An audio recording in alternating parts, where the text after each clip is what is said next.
गौरी की शादी एक बड़े घर के लड़के यानी कि राजेश के साथ होती है। राजेश की 4 बहनें हैं और सभी अपने भाई पर जान छिड़कती है। अरे पापा, ये राजेश के लिए कैसी छोटी सी हीट की लड़की ब्याह लाए आप? हम लोगों का भाई तो राजकुमार है, उसके लिए तो कोई राजकुमारी होनी चाहिए थी। गौरी को ननद की बात बुरी लगती है और वो रोने लगती है। अरे क्यों गला फाड़ रही है? क्या गलत बोल दिया मेरी बेटी ने? एकलौता बेटा है हमारा, समझी?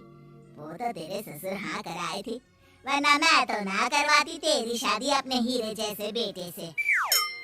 ननदे सास को भरती और सास गौरी से लड़ती। ये क्या है? तुम्हारी बहनें और माँ आए दिन मुझे खरी खोटी सुनाती रहती है।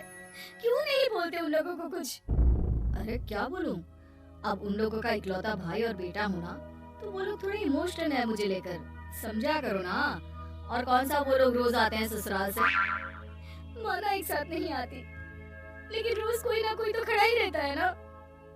खैर, जैसे तैसे कुछ साल गुजरते हैं।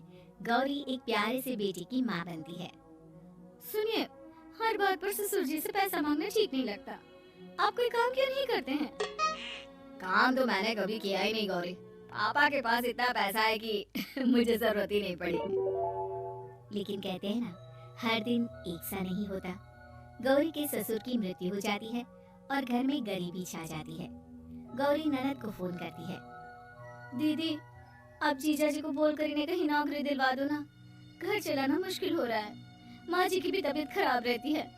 दवाई का खर्चा और मुन्ने की पढ़ाई का खर्चा काफी है। कुछ मदद मिल जाएगी दीदी। देखो गौरी, तुम तो जानती हो मेरे खुद के 3 बच्चे हैं, तो ये मत सोचना कि बात घुमा कर बोलोगी तो मैं कुछ मदद कर दूंगी। अब पति तुम्हारा है, सास तुम्हारी है, तो करना तो तुमको ही है ना। हम भी तो निभा रहे हैं। खैर, बोल दूंगी इनको। गौरी समझ जाती है। वो दूसरी ननद को फोन करती है, लेकिन वहाँ से भी उसे कुछ ऐसा ही जवाब मिलता है। अरे भाभी, हमारा भाई कैसे काम करेगा? वो तो राजकुमार है। बस आप जरा माँ का ख्याल रखो, उन्हें कोई तकलीफ मत होने देना। बाकी करते हैं बात आराम से। गौरी के सामने संकट आ जाता है कि वो कैसे अपना परिवार चलाए। ना पति काम करना चाहता है और ना ननदे मदद। फिर एक रोज गौरी की सहेली कहती है, गौरी, मैं ना एक फैक्ट्री में काम करती हूँ, तुम्हारी परेशानी समझ सकती हूँ। क्यों नहीं तुम भी मेरे साथ वहाँ काम करती? अरे लेकिन मुन्ना तो छोटा है ना।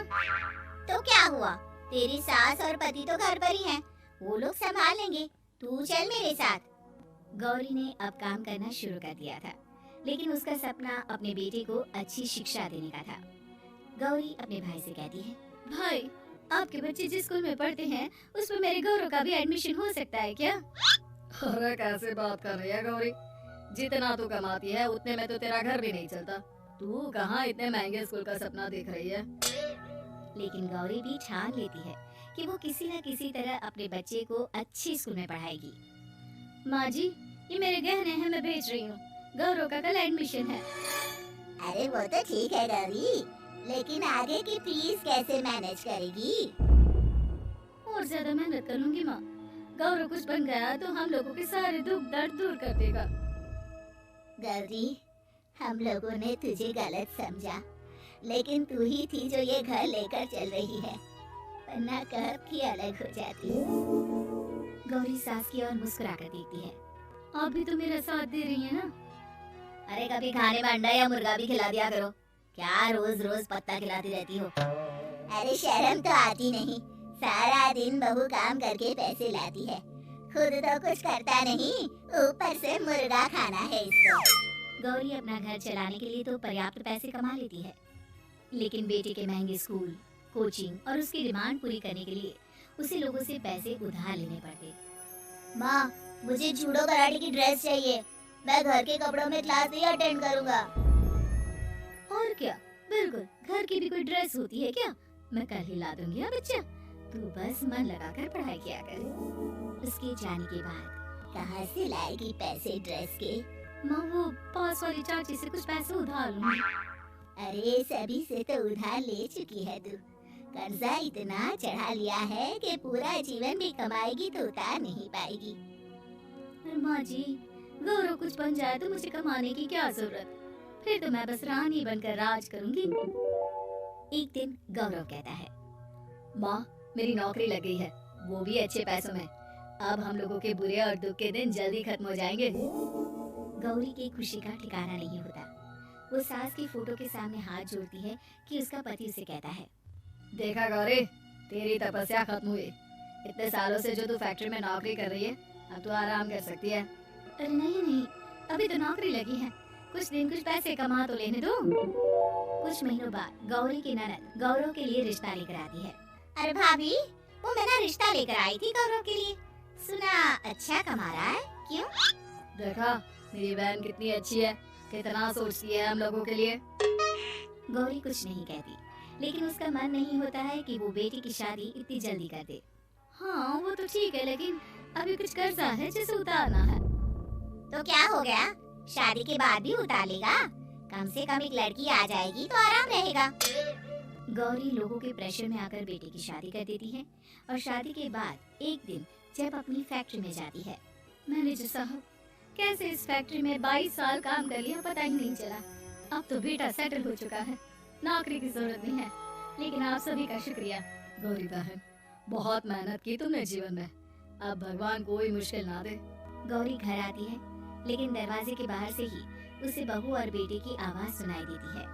क्या है, तुम्हारी माँ ने तो सोचा भी नहीं कि जो कर्जा वो ले रही है खुद की अय्याशी के लिए, वो हम लोग क्यों करें? उनका कर्जा है, वो देखे। हाँ लेकिन क्या करूँ, माँ को छोड़कर रह भी तो नहीं सकता ना। अरे रह नहीं सकते तो क्या करोगी? पूरी जिंदगी उनका कर्जा चुकाते रहोगे? कल को हमारी भी फैमिली बढ़ेगी, कैसे मैनेज करेंगे? मैं नहीं जानती, साफ साफ बोल दो पैसे नहीं है फालतू के। जिसका कर्जा है वही निपटाए। गौरी बेटे बहू की बात सुनकर स्तब्ध रह जाती है और अंदर न आकर वहाँ से सीधे फैक्ट्री जाती है।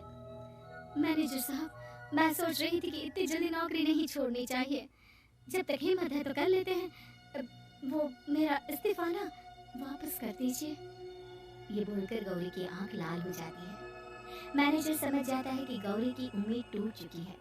वो उसके हाथ में इस्तीफा रखकर कहता है, कर्जा माँ का है तो माँ ही चुकाएगी। माँ का कर्जा आज तक क्या कोई चुका पाया है?